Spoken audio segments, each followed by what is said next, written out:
So the lock and unlock wire pack is only needed if you are using a long-range remote kit or cell phone module with our Transit remote start kit. So go ahead and empty the contents here and I'll show you what we got. So basically, these are going to tap in to the vehicle. These are going to attach to the one end of the wire. And then we got these little butt connectors that will attach to the other end of the wire. And you're only going to use the white and the white black in here. So the first thing that you're going to want to do is locate the white black and the white wire here. Strip back some insulation.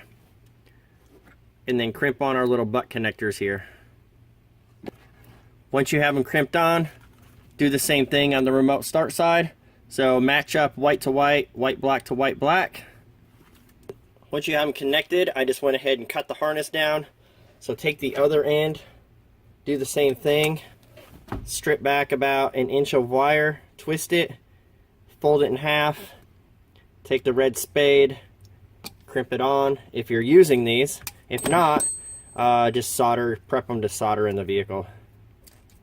Once you have those crimped on, we are halfway there. Now we just got to locate two wires up here in the same harness that we grabbed the second parking light wire. The wires that we're going to look for are gray with the yellow stripe and purple with a gray stripe. The lock wire is gray yellow. The unlock wire is purple gray. This is all explained in the installation manual that will come with the kit. On the purple gray, I have my power probe here. You can see it has some resting voltage of 6 to 7 volts. I'm going to use the lock buttons on the door. So if I push and hold the unlock button, this is going to go to a ground signal. Release it, and it'll go back to the resting voltage. Press, press, press. That is the correct wire that we're looking for.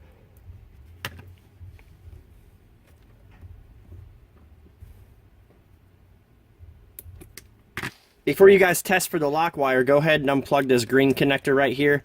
That'll prevent the remote start from starting as you tap the lock button on the driver's door panel.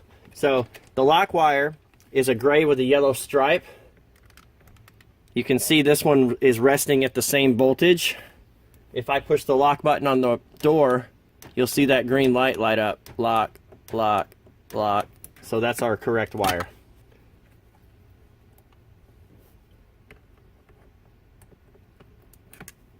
So go ahead and plug the green connector back in. On your white, black, and white wires, grab the white one.